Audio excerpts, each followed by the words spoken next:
Have you experienced the Mandela Effect? In this video, we will go over a variety of Mandela effects being discussed online. I understand some people may know all the Mandela effects, but they may be new to other viewers. I do my best to research new information and at least entertain people who may already know the ones mentioned. We all have embarrassing moments. Help us not have one by subscribing to the channel.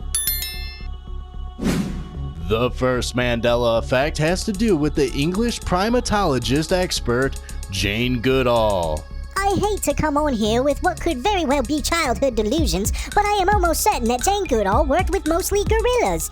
I was almost certain that she worked in the Congo with western lowland gorillas, but recently, after talking with my brother about it, he said she worked with chimpanzees. Is it just the fact that so many people get it wrong over the years that it has almost everyone believing that she worked with gorillas? Please, someone help me out here. When researching Jane Goodall, I found pictures of her with chimpanzees. Even her Barbie doll comes with one. I then recalled a film about a woman with gorillas from my childhood, Gorillas in the Mist, and starred the one and only Sigourney Weaver. She was playing Diane Fossey, an American primatologist who was known for studying mountain gorillas in Rwanda. She was later killed there, where her death remains a mystery still to this day. So how did she end up being right there by her bed? Thinking I had just proved this to be a mix-up of zoologists, I tried to get some rest that evening, but that is when I remembered something and I immediately jumped up and started doing more research. It was May 2016 at a Cincinnati zoo where a child fell into a gorilla pit. This event caused much controversy because the silverback gorilla Harambe was killed during the incident. He watched the 420-pound gorilla drag the boy throughout the exhibit. I specifically recalled an expert being asked about the situation, and lo and behold, that expert they reached out to for an event dealing with a gorilla was Jane Goodall. When reading the articles, I noticed Harambe, 17-year-old Western lowland gorilla.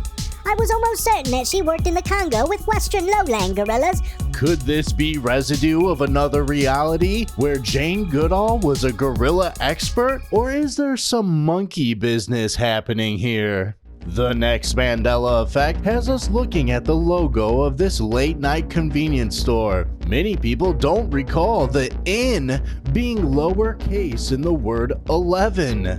I'm kind of confused right now. I swear that all of the letters are uppercase in the 7-Eleven logo, but checking it shows that the last letter is lowercase for seemingly no reason. Apparently the designer's wife said it was too harsh or something, but something seems off about it.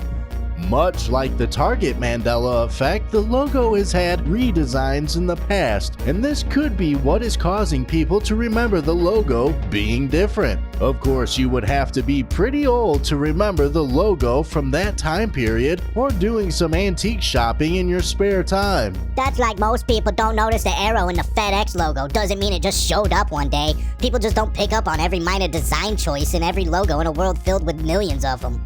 The arrow is just negative space though. Isn't there a perceptual distinction to be made between hidden shapes versus primary lettering? I would assume most people are more likely to visually register the letters and brand name in passing. This is just one of those things you don't notice until you do. Is this just a convenience of truth? Or do we all just have brain freeze? It's so thick! What do you recall?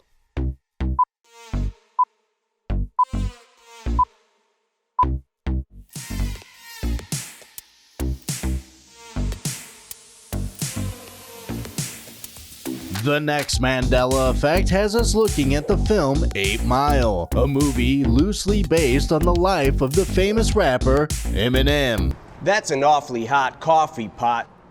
I just rewatched the 8 Mile movie and I was waiting for the nostalgic epic moment in the end where Eminem drops the mic after his last performance. It's so clear on my mind. He holds up the mic up horizontally to his opponent, waits a second and drops it straight to the floor with a boof from the speaker, right? To my surprise, this didn't happen. He now throws it to his opponent with a curly little throw. I am so sure this isn't what it's supposed to be. I can't remember any movie where that epic visual would be like I remembered this, and I can't find any record of the scene being altered or deleted. Am I the only one? Do you recall a mic drop in the film 8 Mile? Even though this deals with the final rap battle in the movie, I thought back to my memory of the entire film and could not remember a time when a mic was dropped. I then looked at Scary Movie 3, and in that film, he hands the mic to the other rapper and does not drop it. Tossing the mic to Papa Doc was an iconic moment of the movie. I can't imagine it any different. Here, tell these people something they don't know about me. Throw his mic. I remember always thinking how corny mic drops were. I definitely would have remembered him doing that. I remember him throwing the mic to Papa Doc, and it made sense because the line right before that was, here, tell these people something they don't know about me. Because he was going on the whole time about, yeah, I am a corny white boy who acts black. I know it, you know it, we all know it. And there was a part where he clowned on him for knowing all the not-so-gangster aspects of Papa Doc's life. So the line, coupled with throwing the mic to him, makes total sense, whereas a mic drop wouldn't really fit in context. Do you recall a mic drop being in the movie 8 Mile? Let me know down below. When your family's having steak, you want to make every bite count. When it comes to steak sauce, there is one name that most households know and trust. That is A1 steak sauce. Who uses A1 sauce? A1 sauce. But is this the logo you recall on the bottle? Most people remember the dash and not the period separating the two letters. All the deep down juicy goodness of every single bite of steak or even hamburger. Also, if you made it this far, I want to say thank you. I make these videos by myself and they take a lot of time, so I do appreciate you watching. And if you are not yet subscribed, please hang out more often by clicking that red subscribe button for future content. Since 1987, America has known Dave Coulier as Uncle Joey. Uncle Joey.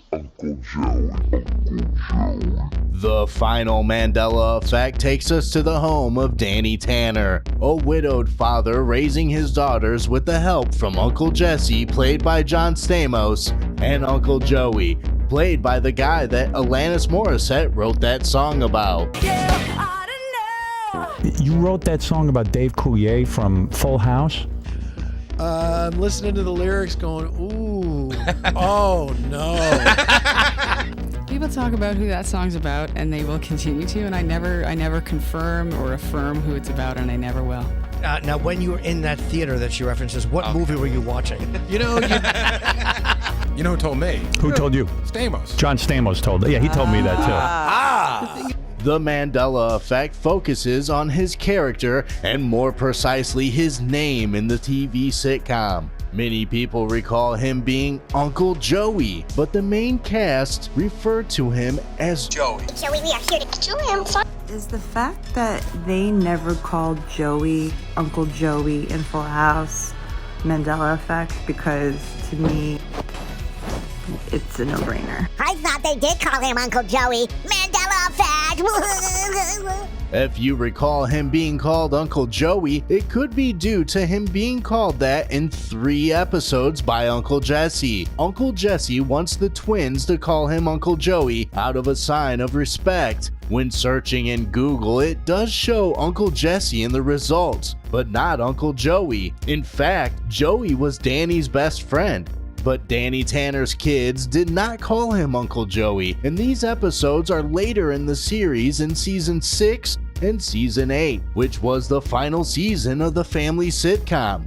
Since 1987, America has known Dave Coulier as Uncle Joey. Since 1987. Did you call Joey Uncle Joey? Or is this house full of Shut it out. Get out of here. Thank you for watching, and don't forget to send that like button to an alternate universe, and let me know down below if any of these Mandela effects made you question your reality, and could we be living in a simulation?